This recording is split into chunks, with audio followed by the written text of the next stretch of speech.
Hi, my name is Amber Summerow, and you're listening to the Homeschool Success Stories podcast, where I interview homeschool moms.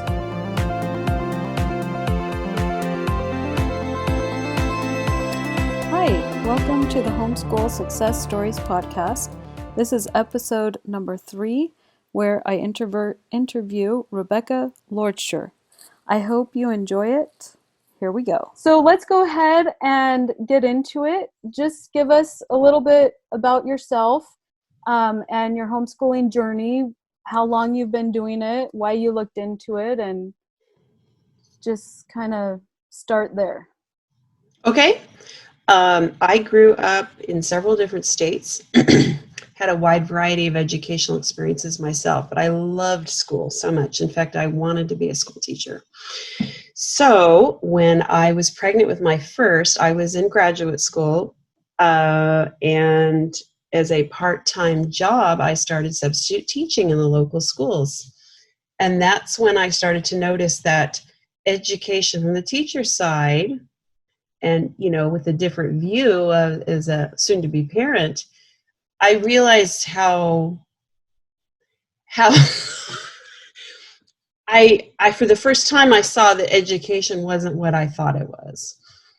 And I was very disappointed in the school experience. Now, I realize as a substitute teacher, I'm not going to see the ideal side of school. But I was surprised and dismayed at how poorly behaved the children were in teens. I was dismayed to see how apathetic. And that's when I really started thinking, I want something better for my children. And I started reading and researching about homeschooling at that point. And this was about when? What year? About? I had my first child in 1996. So that took a while. Yeah. Obviously, he didn't go to school right away. So I had plenty of time to do reading and research, which I really see as a gift because it helped change my mindset toward what I had, expected my mothering to be like. Great. So my husband joined the military in 2001, and my son was in kindergarten that year. And I was pregnant with my fourth child that summer, and it was just a really difficult pregnancy. I was very sick, and I did not homeschool that first year. He went to kindergarten. But again, I was very disappointed in what was happening at the school. He could already read, and it was a waste of time. Yeah. And I was already seeing some negative social things happening for him. He was very intelligent and very funny, and he was already becoming a class clown in kindergarten. And I thought, that's not really what I want him to be in school. Yeah. So when my husband joined the military, we ended up in, he's in the Air Force, so we were stationed at a base where the schools were not very good, which was kind of nice. Because I really had to stare that in the face of, am I really going to do this? And we are a Christian family, and through prayer, I knew that's what I was supposed to do. I had a very strong confirmation that was the path for our family. So we started up. So I started homeschooling in the fall of 2002 with a first grader, and I had 4 children at that time, my youngest being 8 months old. Since that time, we've added 6 children to our family. And what else about that? Oh, we have moved a lot. Obviously, being in the military, I have homeschooled in 8 different states. Wow. And is there a difference between the states? Have you found a difference in homeschooling? Really? Yes, a very large difference. Really? So do you want to just say a little bit about that? Just quickly, each state, like what? I'm surprised. Sure. So actually, I have kind of an unpopular opinion, and that is that the states where there's a lot more freedom, I found I did less. Frankly, I did less. Okay. Because there was left, and I noticed everybody else doing a little bit less. There's less expected of you. You don't even, in Texas, for example, they don't even really know you're out there. Yeah. Unless you want to use their community college program. Arizona, again, we just had to register with I think it was the county. I don't even remember. We had to register one time, and that was it. No Mm-hmm. checkup, no follow-up. They just told you have to be teaching these certain, subjects, but Mm-hmm. how do they know you're doing it? Yeah. So I have found that in the states that require more, that I do more. Hmm. And other families Interesting. do more. And this is the side benefit that I noticed. The states that require a little bit more, there are more resources in the community Oh, interesting. because more people are seeking for them. Yeah. Yeah. Yeah. And so, for example, we just moved from Maryland, which a lot of Mm-hmm. people do not want to homeschool in Maryland because you have a portfolio review. You have to actually meet with the school district. We don't have Mm-hmm. to, but they have umbrella schools that you can use. But Mm-hmm. I met with the school district once a year in the county Mm-hmm. we were in, and I had a portfolio, and I had every subject, every kid. I had to show proof of instruction and progress through the year. And frankly, I was a better homeschooler because of it. Hmm. And families around me were also, and the community was just full of wonderful resources for the homeschoolers. So Interesting. anyway, Well, that's that just is my viewpoint there. yeah, that is a really that I'm surprised by that. Most of the states I've homeschooled in have been pretty hands off. So I Okay. haven't. We did Utah and New Hampshire, and they were both pretty hands off. New Hampshire, Mhm. but they both had fairly decent amount of resources too. And then in France, we just did that, and we did a review with. Um, for the younger kids, they actually sent some inspectors over, and for the older kids, we went and talked to them and showed them our stuff. Oh, that's interesting. Yeah, yeah. So, and I don't know how they do it exactly. They might do it like every other year or something, but Hmm. yeah, it was definitely an interesting experience. And yeah, so thanks. Yeah, that's good. That is good, juicy stuff. I Um, wanted to add, I have, not only have we moved a lot of times, because I've homeschooled in 8 states, but one of those states we were in twice.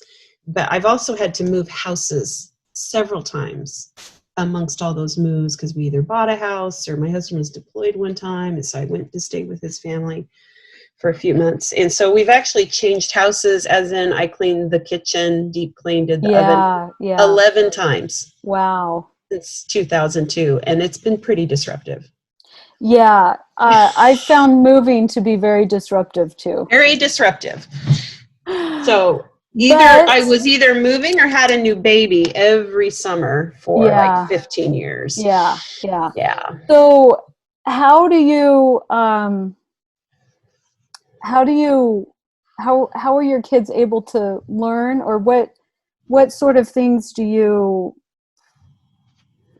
feel like they have learned from having to move? Because it is disruptive um, to homeschooling, to your academic plan, but at the same time, are there like other things that they learn because of it?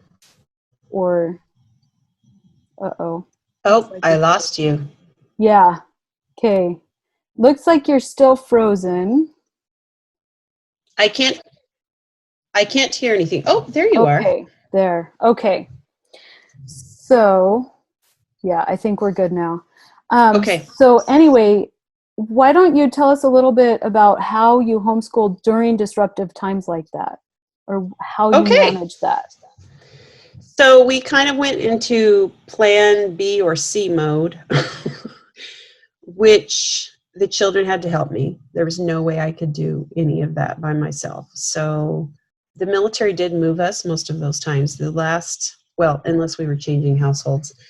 But I worked out a system eventually where the older kids would take turns watching, just kind of supervising like preschoolers and babies, and we would go in shifts, and I'd set a timer because I needed to keep working. And then, every couple hours I'd stop and interact with the kids positively, to make sure they felt, loved and taken care of despite all the work I had to do. Because most of these things we did alone. We had very little help and support from anybody. We just had to do it. And so, and we would, at those crazy times, we would fall back to math, reading, math, reading, math, reading. Those were our big things that carried through. And frankly, a lot of things fell through the cracks, especially the first couple of years, with all of those changes and that craziness, which made me really doubt myself as a homeschooler for a lot of years. As an example, my oldest didn't really ever get a structured science curriculum till he was 12. And I just felt like the worst mom because he had not ever had science. But that same child today is working on a PhD in chemistry. So it obviously didn't hurt him too much. Yeah. But see, that's the kind of thing I never could have seen. I mean, if your Yeah. child hasn't cracked a science book other than just, I mean, he absorbed quite a bit of information just reading and from his environment. And Yeah. evidently it was enough. So Yeah. Well, and those are the sorts of things that you can't see when you're just starting, and especially right. if you don't know anyone else, which is, like for me, I had a lot of friends who homeschooled who were the same age, but there weren't a lot of like Older veteran families. homeschoolers Yes. with kids that you could see, oh yeah, that obviously worked. So Yeah, I didn't know yay. any. I'm trying to think. When I first started in 2002, we were living in the Tacoma, Washington area. I didn't know any veteran homeschoolers. And so I would read blogs and any books I could get my hands on voraciously. I was just looking for, what does my future look like? Am I messing up my kids? I was very concerned about that. Did you find that your mindset did shift on like what was important? Yes. So how so? Like, as far as their education? Yeah. Yeah, so in the beginning, I mean, my husband and I are both, well, we were both in the gifted program in public school. So yeah. I felt like we're going to create this race of super children. Yeah. Didn't happen. Just fine, Yeah. But so I was reading the books when I was first starting about, that was that family in California where all their kids went to Harvard. Yes, I read that one too. And I read that book and I was like, oh, that's going to be my kids. And they're going to play the violin and they're going to, be able to go to Juilliard and play the piano. And so they're going to learn Latin when they're 7. I had these really, really, really high expectations of what homeschool was going to be like. And then like 5 or 6 years later, I was like, are they going to get to college? Are we going to survive? No. Yeah. And so now I know. Oh, go ahead. So far your kids have. And how old are they? Oh, yeah. I don't know that I said. We have 10 children and they are 24 to 4. So, and the older ones, have any of them graduated yet from college? Yes, my oldest graduated in chemistry and he's working on his PhD. The next one is in college. She's a senior in illustration. She's an artist, obviously. Good job. Way to go. Yeah, the next one is also just finishing her junior year and she's majoring in music therapy. So that's the musician. Awesome. Yeah. And then the next one, just the number 4 child, she just turned 18 and she will be leaving here in a few weeks to head out to college. So she's been doing college work online at home for about 1.5 years. Oh, great. And then we have one who's almost 16 and he's going to start very soon doing that. So success. We didn't die. Well, yay! And even more than that, they're making it through college. They'll be fine and prepared for life too. I think a concern that a lot of people have with homeschooling is like, okay, fine, you can do the academics, but what about the social? So what would you say to that with you kind of being on the other end? So I have mixed feelings about that because it depends what you're thinking about as far as social. As far as serving in the family, not a problem, got that down. Being kind to siblings, strong relationships of family, being a good friend, being honest, being reliable, working around the home, all of those things, no problem, got those down. I have found that some of my children, not all, have had difficulty relating to their peers starting around age 11, 10, 11. Hmm. Partially because they're at home and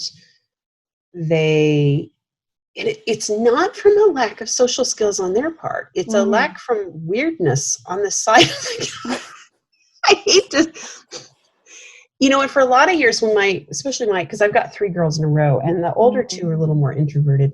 I thought, oh, they're just not fitting in, and I worried so much, like, oh, is it lack of social skills? And then one day I was driving all the teens from our church group in the car, and I realized, wait a minute, my child is the one with the social skills. Yeah. These kids in the back, I mean, my daughter's the one reaching out to people who don't have a friend and have a disability and are new and aren't teasing people and aren't obsessed with boys. And all they can talk about is the latest whatever song that just came out. And so, but they have struggled some fitting, once when they went to college, it was better. Yeah. The other kids had matured, but it's a struggle.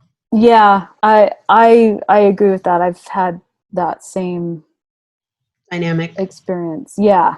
Just that those teenage years are just tough for everybody, I think. Yeah. They can be, yeah. So yeah, okay. But once they get to college, they make friends or have, right? They find obviously they're able to do their work and function in college, and they haven't moved on completely to full adulthood working on their own yet, but not yet. I am guessing they will be just fine. Hopefully. They seem to be. Yeah, we'll do a follow-up in like 5 years. All right, sounds good. Okay. That's a good idea, because my number 6 is giving me a run for my money. So. Well, and that's just raising kids, and that's what I tell people is, there's no magic bullet when it comes to raising kids.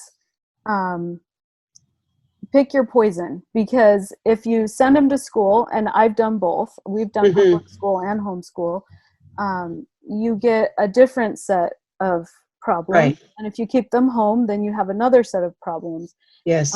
And each kid has their own special set too. Right. So you figure one out, and then, I should have said, we sent kids to public school for the first time this year. Only 3 younger kids. And it's been interesting. It's really helped and been a benefit to 2 of our kids. And one of the 3, it's been not good. And he definitely needs to stay home again next year. So interesting. Yeah, it is interesting.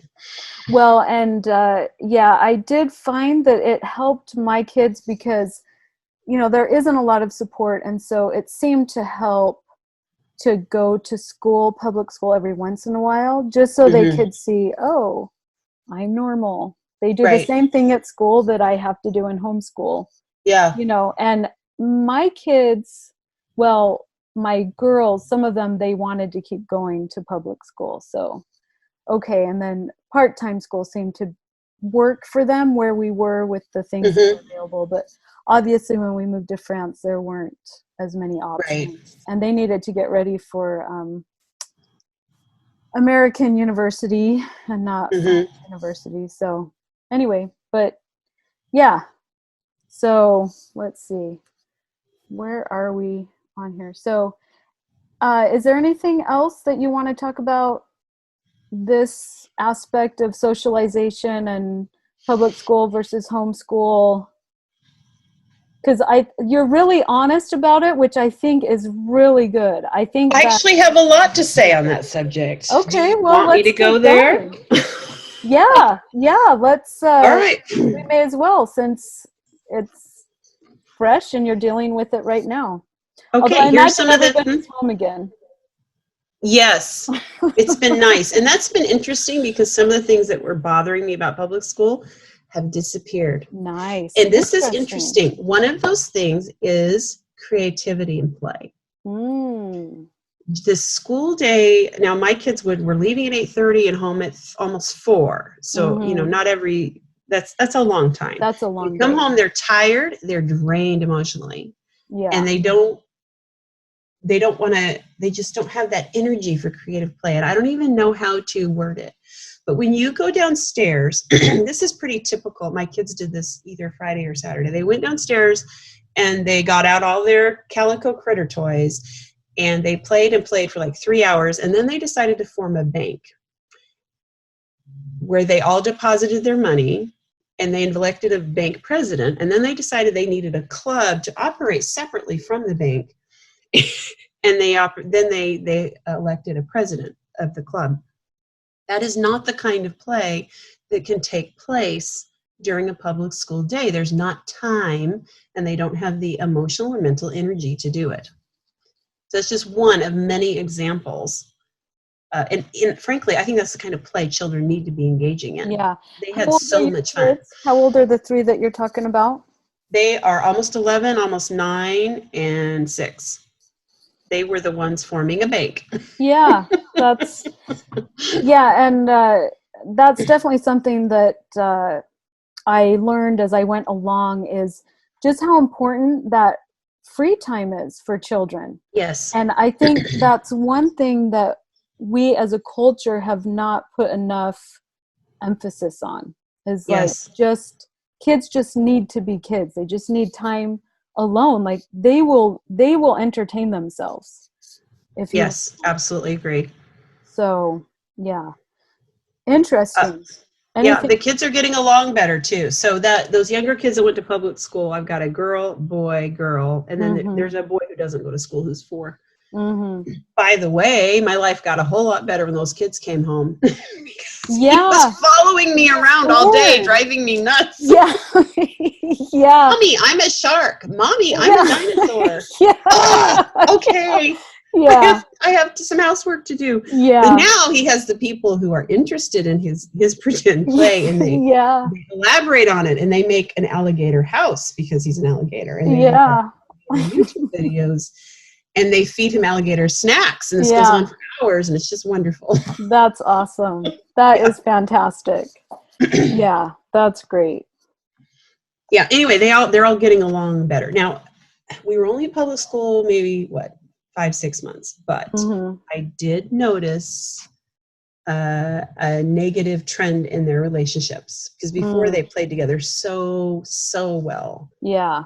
And it was starting to go downhill, and now it's really positive again. Yeah. Yeah. Wow.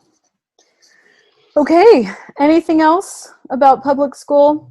Yes, I have many things. Okay. Do you want to hear them? Let's go on to the next one. Okay. Eating. I had in my mind, like, I'm going to be the perfect public school mom. I didn't know how to make school lunches. That was completely new information to me. So I did all this research. I'm like, I'm going to make the healthiest, cutest school lunches. I researched recipes. I was ready to go that first week. They didn't want my special food because no one at school had special food. Oh, right. So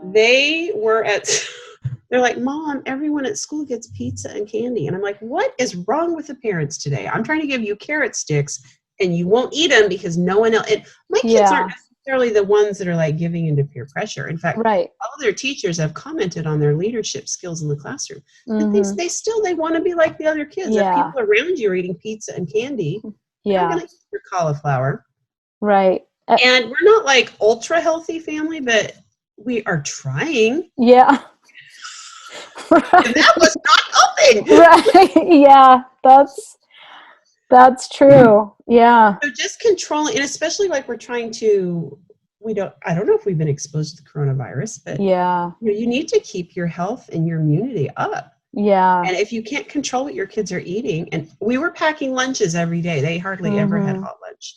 So I was trying to control as much as I could, but another example is the school was giving them a snack every day, which we don't snack during the day. Yeah. And I didn't really like the fact that I had to pack a snack.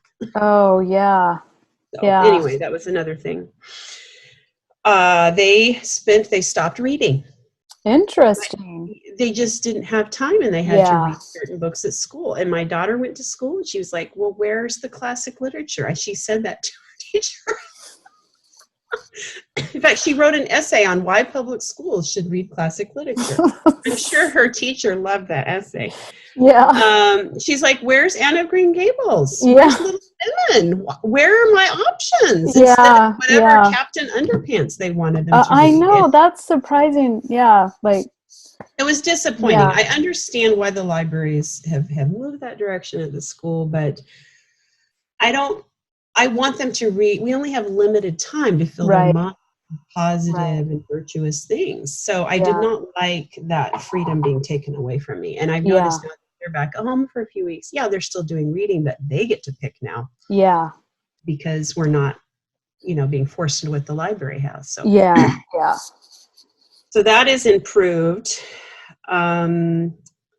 Let's see, what else did I notice? I was really impressed with our school. It was excellent. The teachers were loving, concerned, easy to talk with. The administrators were wonderful. It was truly a wonderful school. So it's not the people, at Yeah. least where we live.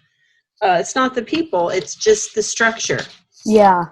Well, and 8 to 4, that's a long time for a kid. Yeah, it is. That's a long time for an adult too. Yeah.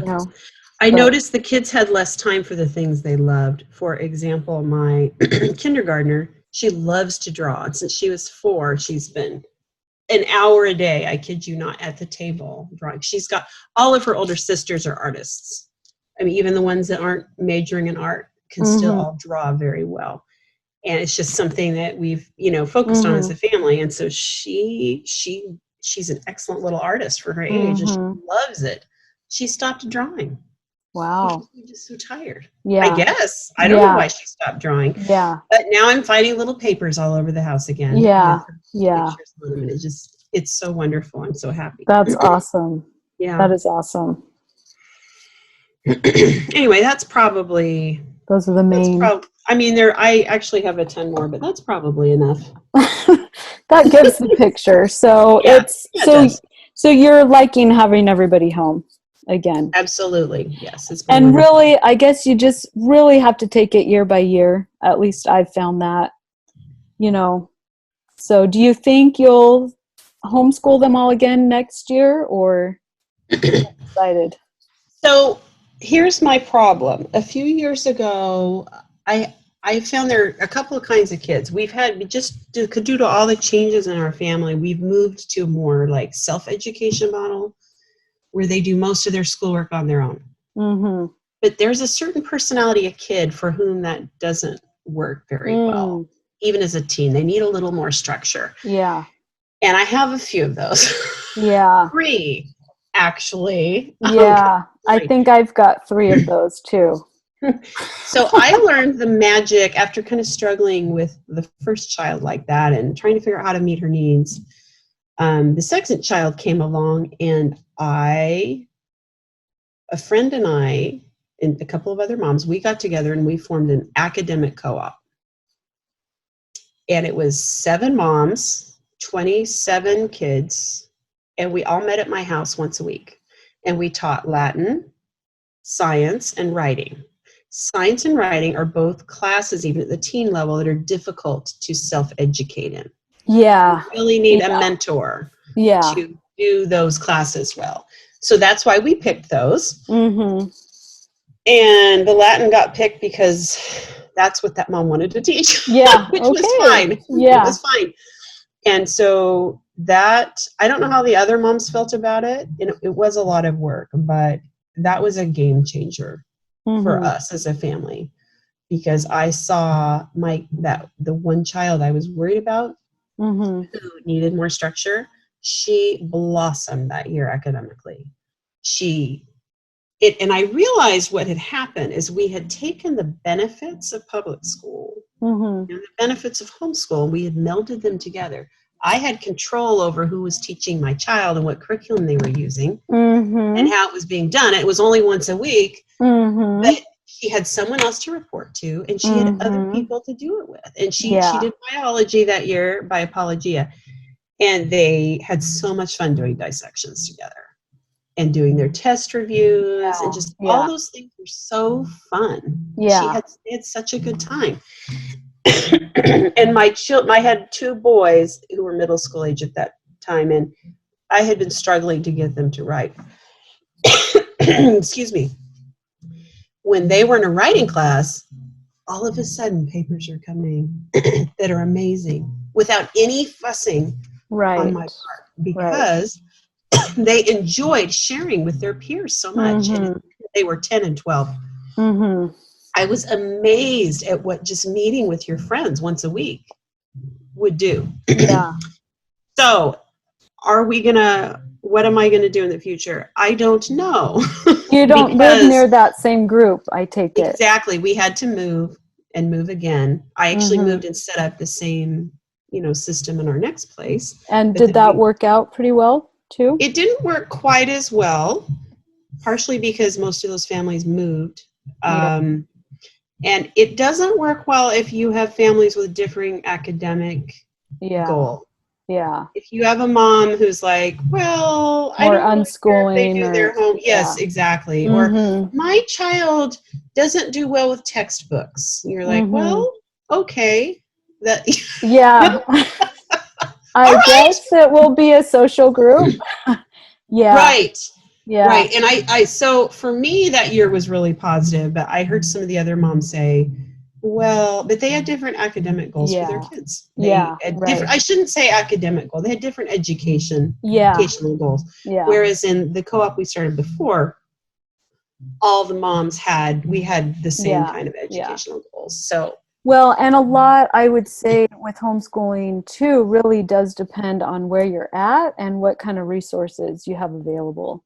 Yes, and that's one of my frustrations here, because can I say where I'm living? Yeah. Okay, we're in Rhode Island, which has excellent schools. It has very high property taxes, and as a result, we have so much money in the schools. I can't believe what they offer. The class sizes have got 18 kids per class. There's orchestra, there's drama, there's music, there's a dedicated music and art room. I can't believe the resources they're being offered. It's wonderful. But as a result, there aren't very many homeschoolers. Right. I've found that too. Where there are not as good of schools, you have more homeschool options. Exactly. Yeah. So do you have the option of doing part-time school in Rhode Island? No. Well, that's not true. You can take your kids to some classes, but we're renting because, as I mentioned, we're in the Air Force, and turns out people in Rhode Island don't want to rent to people with 7 children. Yeah. Despite being financially, stable and good renters and keep the house clean and have good references, they don't want to rent to you. Interesting. Because you have so many children. Yeah. So we really struggled to find a home, and the home that we did find to rent, we have a wonderful landlord who was very open to a large family because he was from one himself.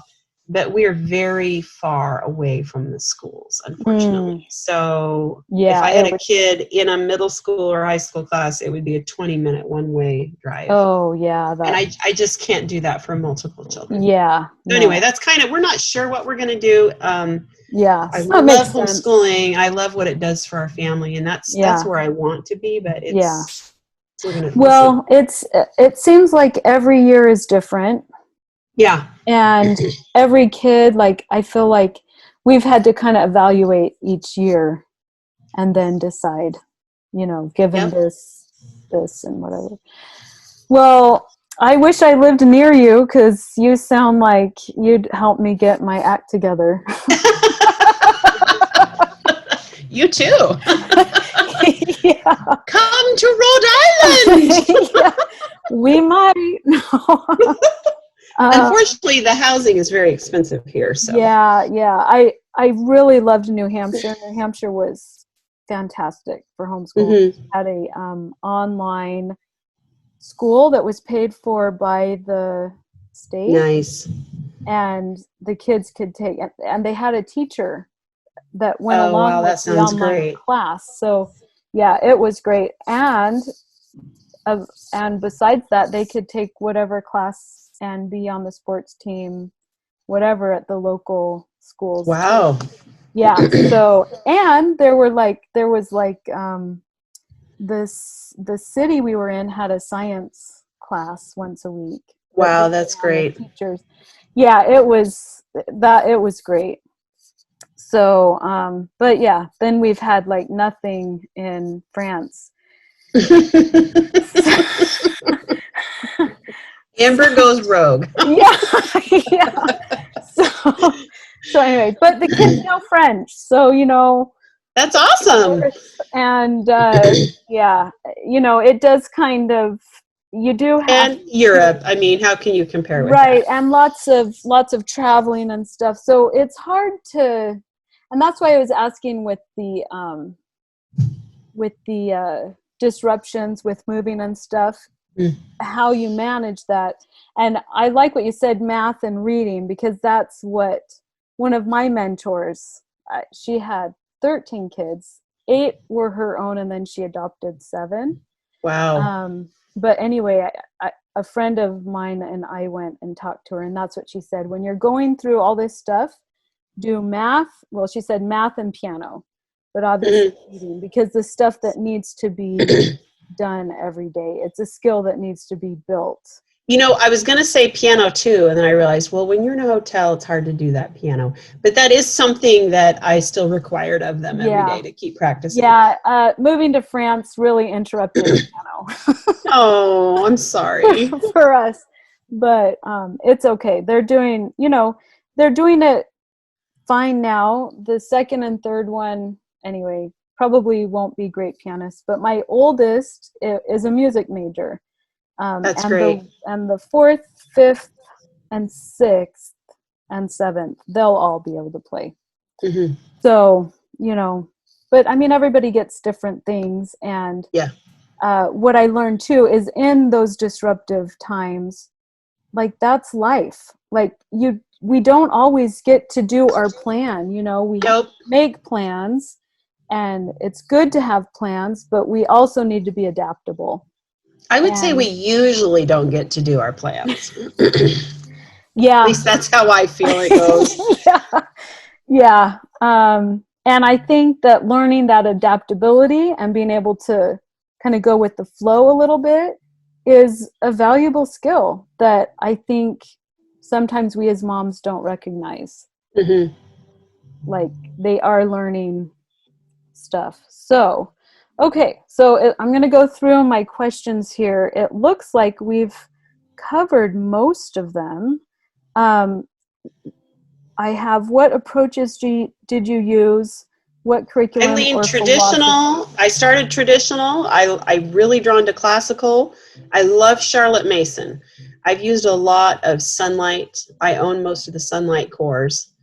I love their literature, and I love the melding of literature and history. But I tried one year to do Sunlight full on, and with a new baby and 4 different cores, no. Yeah.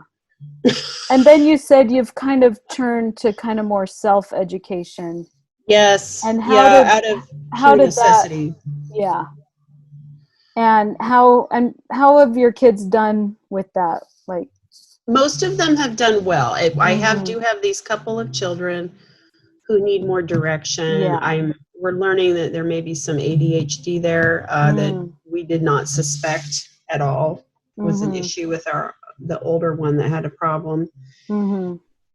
which just caused some problems, Yeah. as you can imagine. So that kind of child, they need more structure. Yeah.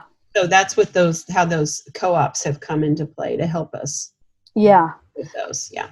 Um yeah, okay, good. And then, sending them to school if you need to, or finding other things for them as needed, right?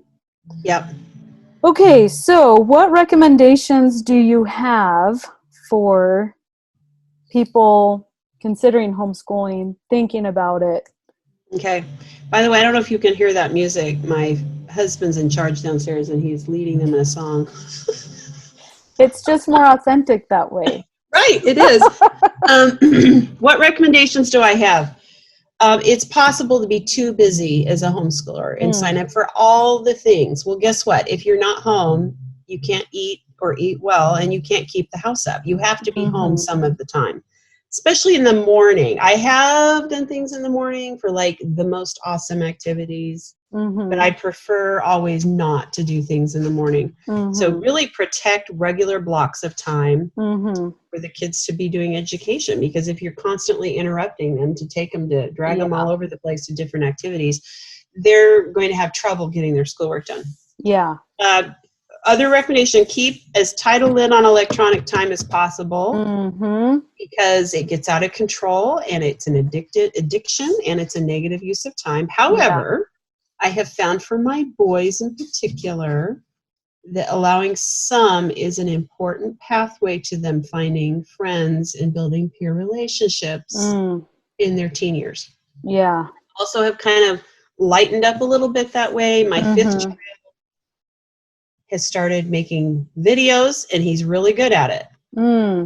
And that's not something I expected. Well, he has to be on the computer to do that. Yeah. So we're trying to find the balance there between positive use of electronics and not doing too much.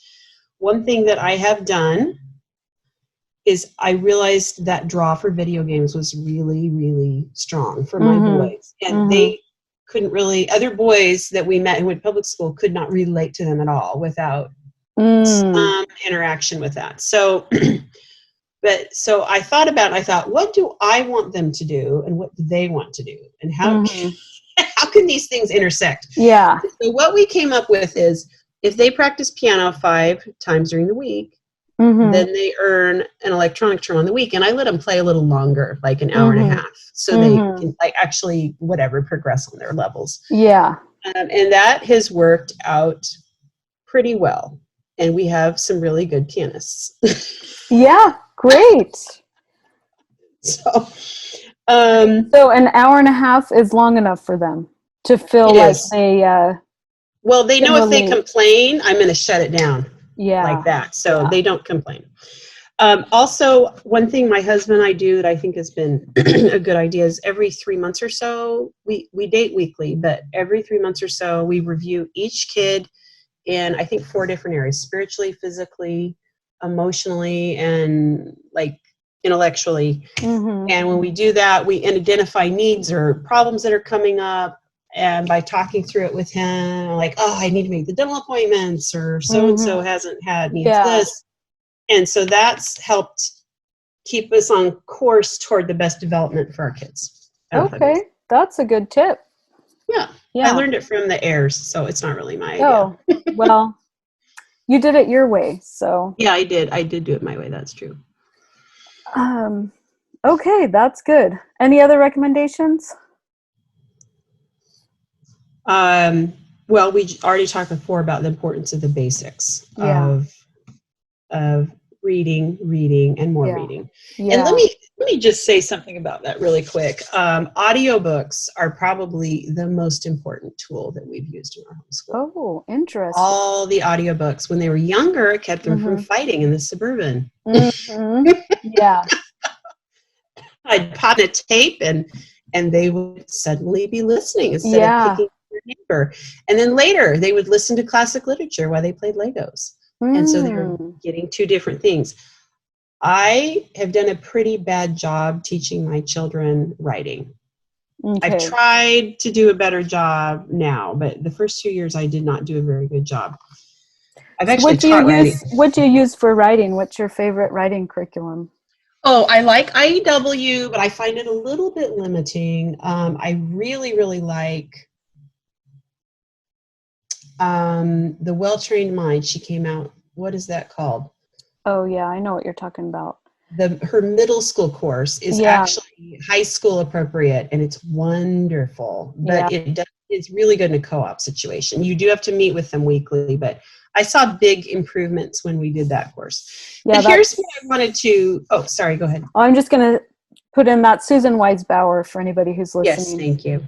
I wish I could remember the name of it. I'll try to put it in the show notes. I'll look it up. Okay. Anyway. Yeah, I've actually taught that 2 years in a row in a co-op, and I can't get anyone to want to do the 3rd year with me, but it was really good. What I was going to say about that is listening to all that classic literature all those years, I was so worried about I was just so worried about my kids learning to write, because writing comes naturally to my husband and myself. So, we're not teaching them to write.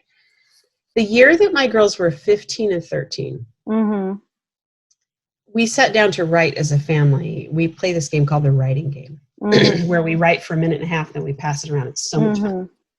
I realized my girls don't need to be taught how to write because they're amazing.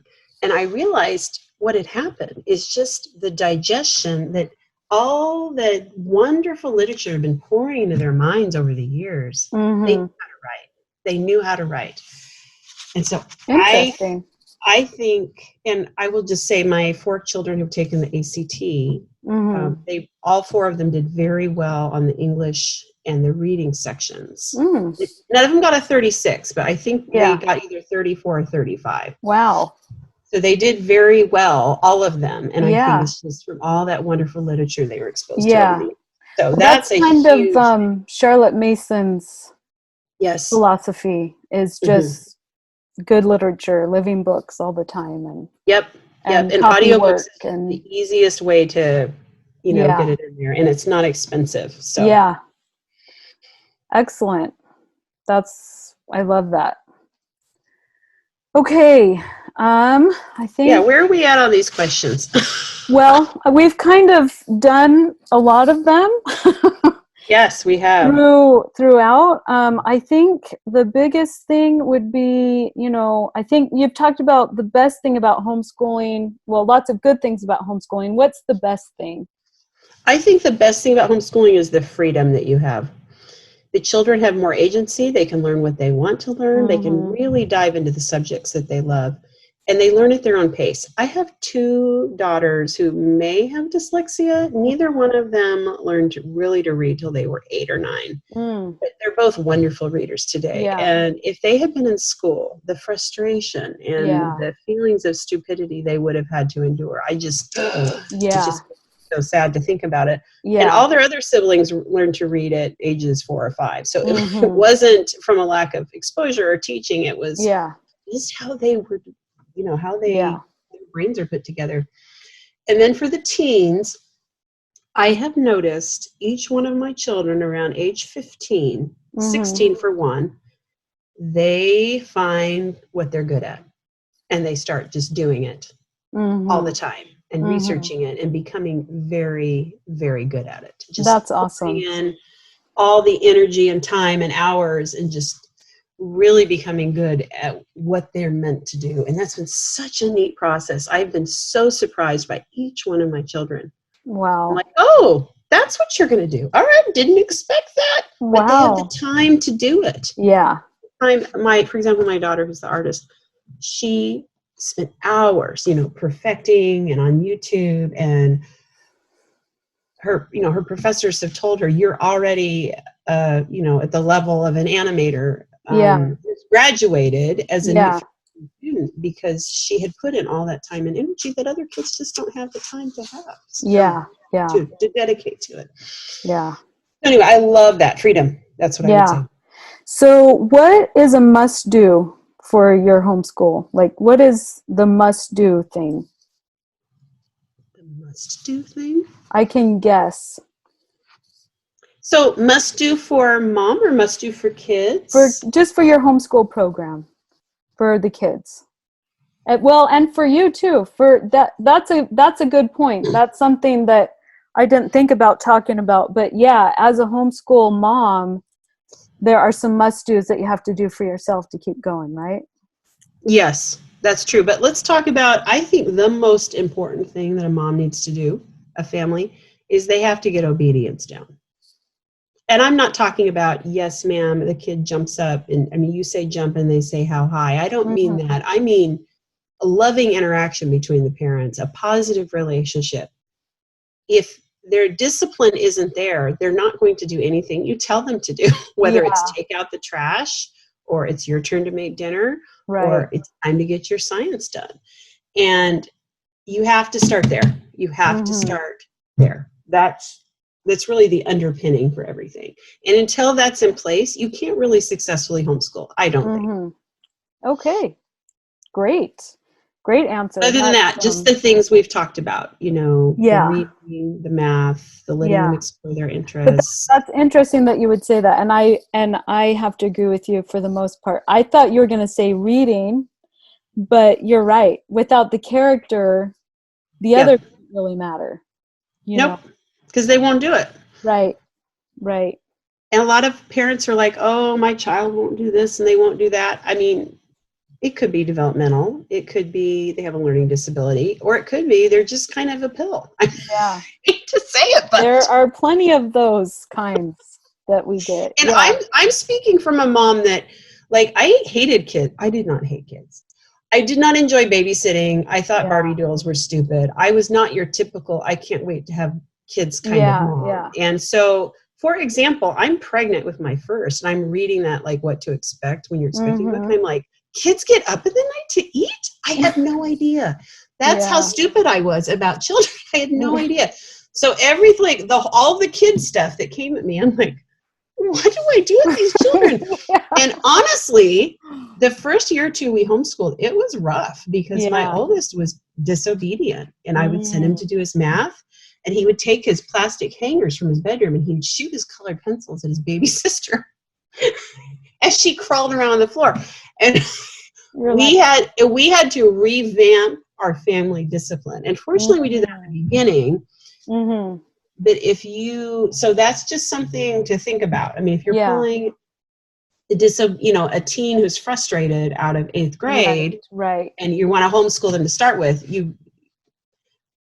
be gentle with yourself. Because you're starting in the most difficult spot to homeschool. And really, you need to get those relationships in order, and the discipline and the love, and those family systems need to be in order really before you can successfully homeschool, I think that's such good advice.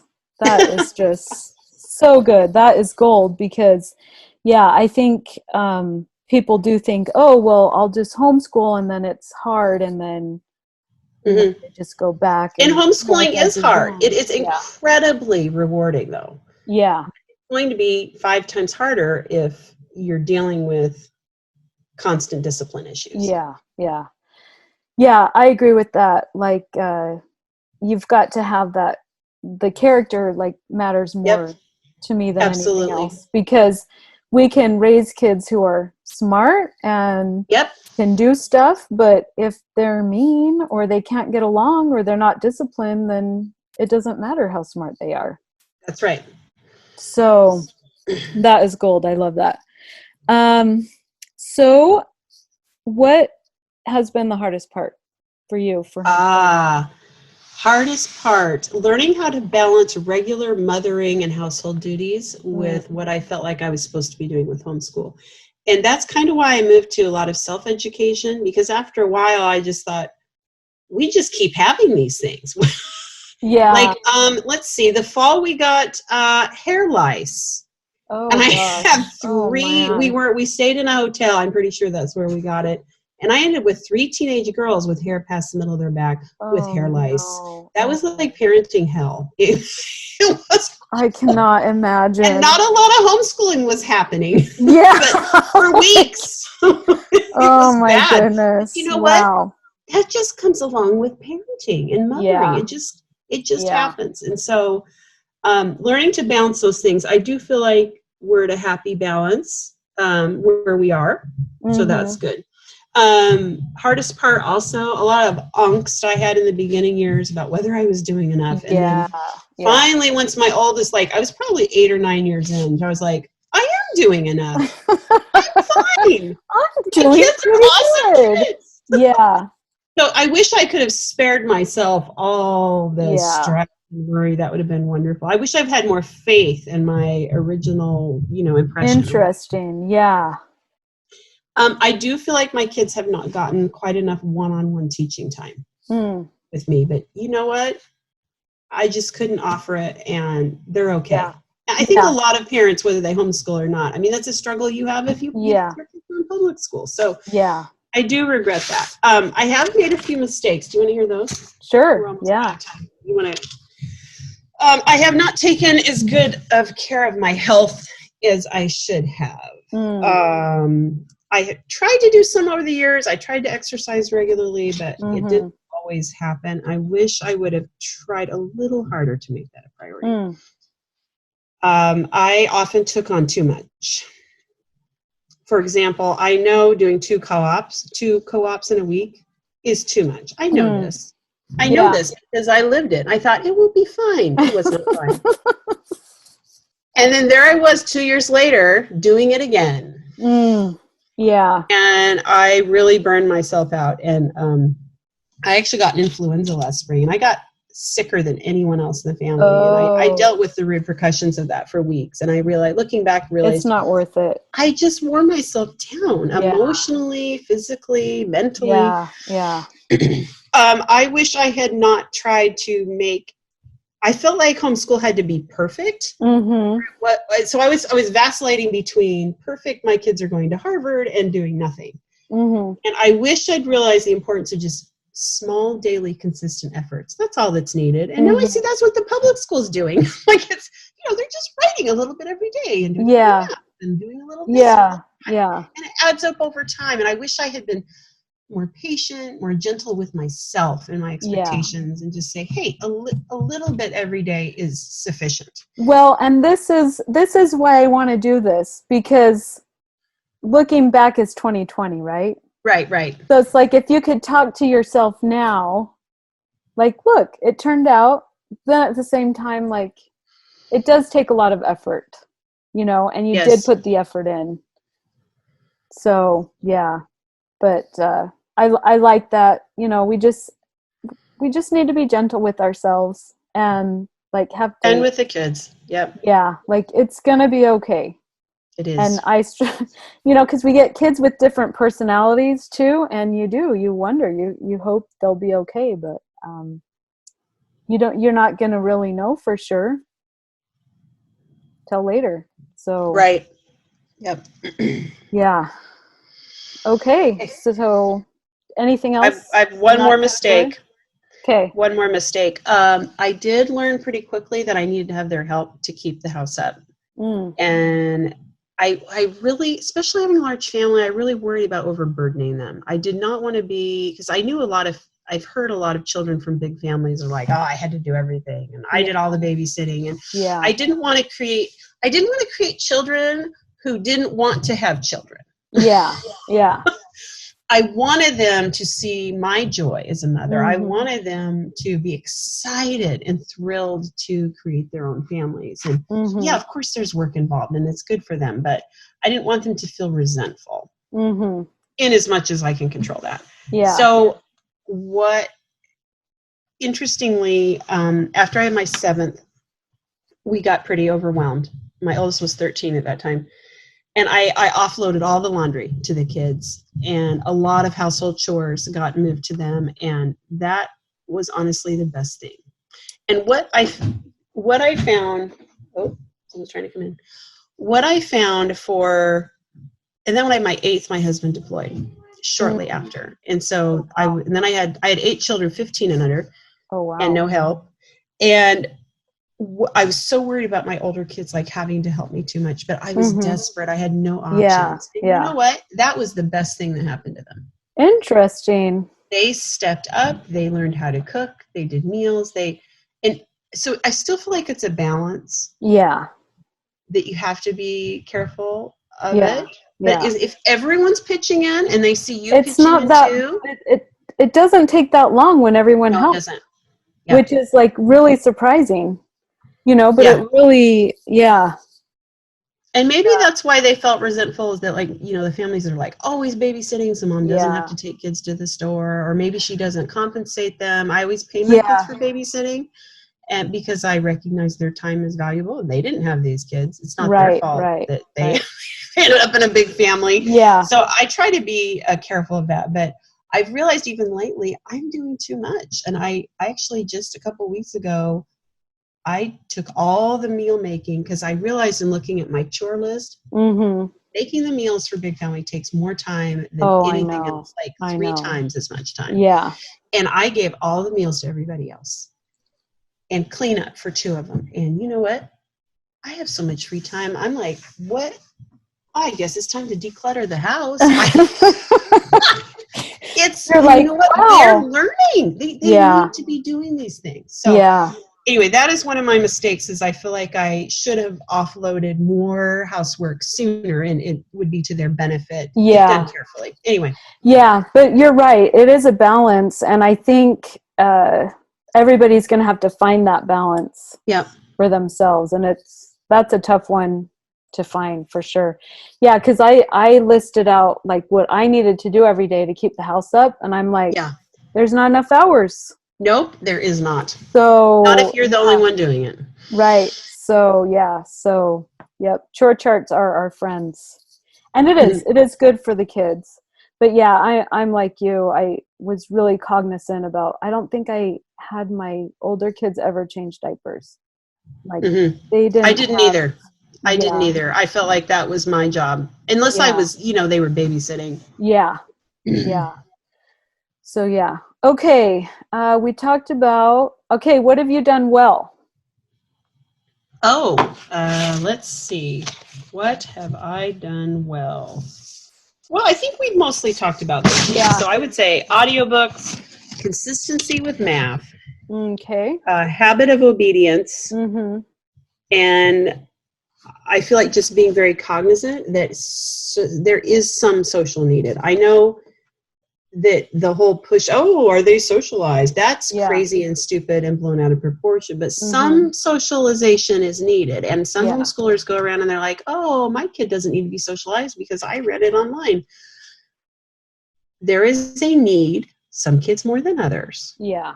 Especially as they approach the teen years, they have a need to socialize. And it's to have friends, to be accepted by their peers.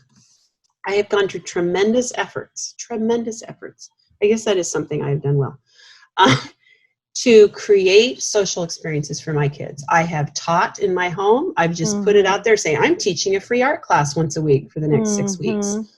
Bring a sketchbook and join in. And my kids have formed friends. Because what I found about most co-ops, is, especially if the kids didn't know each other in advance, there's not really enough time to form friendships. They really need playing at the playground time. So here's an example. When we moved to Arizona, we were brand new, didn't know anybody.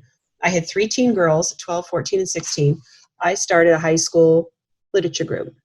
And once a month, they would read a classic book of literature, and the teens would come to our house, and I provided all the goodies, and we would discuss the book for an hour, and then they would play games for the next hour and a half to 2 hours. Yeah. And that they had so much fun. Yeah. And then the next year I moved it down, because the oldest child wasn't interested anymore. I moved it down and created a middle school book. And we did that for 2 years. And it was, in my view, it was very, very positive. And those kids formed some wonderful friendships, and they had a lot of fun together. So I've had to create a lot of that, but I do think it's a need, and parents need to address it. Yeah. Excellent. Okay.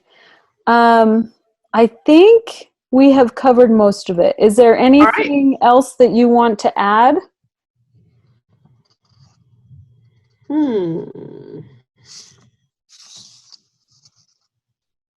Nope, I think that's good. This has been really, I think this has been really good. I think this is going to be really helpful for people when they hear, like, okay, so thank you again so much. It's been awesome to talk to you. Like, I'm like, okay, like, we need to all live in the same county, don't we? Yeah, I know. Yeah. But yeah, like, okay, we can, it does work. It has, it does work. And there's, lots of ways to do it. And, thank you. I do have one more thing to say. If that's okay. Yeah. I feel homeschooling is the very best thing I've ever done as a parent. It has changed me. It has made me realize, it made me learn how to discipline. It made me learn how to keep house. It made me learn what was important, what could fall away, what was the most important thing in our family. Being in charge of my children's education, even for a year or two, I never view education the same way. Even if all my kids went back to public school this next year, we never homeschooled again, I would never, ever look at education in the same way that I do after being in charge of it myself. Yeah. And realizing what an important part it plays in their development. So I have no regrets whatsoever. I just think it has just been the best thing for my own development and for the unity of our family. I can't say enough about it. I really think it's a wonderful, wonderful lifestyle. So you recommend it? I do. Absolutely. If you couldn't tell. No, that's great. This has been really, really good. Yeah, maybe you could possibly give us a list of maybe, like you mentioned, Sunlight, Charlotte Mason. Maybe just send me a list and I can put it in the show notes of curriculum. Okay. Just curriculum that I like. That you like. And I think that's it. It's been just awesome. So good job. I'm really glad that I met you. Thank you. It's been a fun experience. Now. So we'll be in touch and maybe we'll do a follow-up in a couple years. But yeah. Thanks for listening. I hope you found that informative and interesting. If you would like to be interviewed on the podcast, just go to our website at homeschoolsuccessstories.com. And we look forward to our next interview. I hope you'll join us.